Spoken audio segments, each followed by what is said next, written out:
Hello সবাইকে good morning. আশা করি সবাই ভালো আছো। আজকের আমি এখান থেকে শুরু করছি আমার ছোট্ট একটা মিনি ব্লগ। অনেকদিন পরে ভিডিও বানাচ্ছি, যেহেতু মন মেজাজ টাইম কোনোটাই ভালো যাচ্ছিল না, সবটাই খারাপ যাচ্ছিল, তাই জন্য ভিডিও বানানোর জন্য মুড লাগছিল না।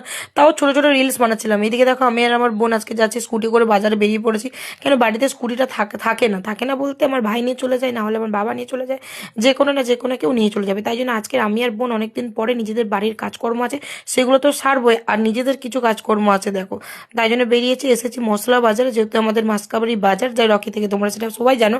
আর এখানে দেখো কত বাতাসা দেখে বলছিলাম যে বোন এটা কি তোর বিয়ে টির কোনো প্রোগ্রামের জন্য কি?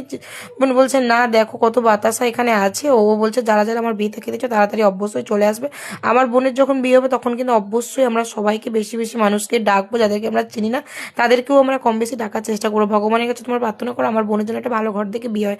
তারপরে দেখো আমরা চলে এসেছি ফুডস নিতে, যেহেতু গরম পড়েছে আর আমার বাবা শরীর অসুস্থ, তাই না বাবাকে ডক্টর বলেছে সবসময় ফুডস খেতে, তাই জন্য এখান থেকে আমরা বেশিরভাগ এখান থেকে এই দোকান থেকে আমরা দিদির কাছ থেকে ফুড নিয়ে যাই। দিদির নাম কি বলছিল আমি তো ভুলে গেছি, তোমরা কিন্তু দিদির দোকানে সবাই যাবে। দিদি কিন্তু খুবই ভালো মনের মানুষ, সব থেকে বলবো খুবই মিষ্টি একটা মনের মানুষ, হাসি খুশি খুব ভালো। আর এদিকে আমরা সব ফুডস নিতে নিতে আমার বোনকে বলছিলাম যে এখানে একটা দোকান করলে কিরকম হয়। দিদি আমাকে বলছিল মাঝে মাঝে তুমি এখানে এসে তো বসতেই পারো, আমার একা সামলাতে প্রচুর প্রবলেম হয়। যাই হোক, তোমরা যারা যারা এখন আমার ইউটিউব চ্যানেলটা সাবস্ক্রাইব করো নি তাড়াতাড়ি করে সাবস্ক্রাইব করো তো।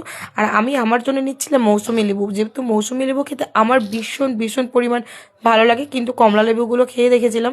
আর আমি ফল দোকানে আসলে সবার আগে ফল খেয়ে খেয়ে দেখবো কোনটা মিষ্টি কোনটা টক, তো যেটা যেটা ভালো লাগবে সেটা সেটা আগে নেবো।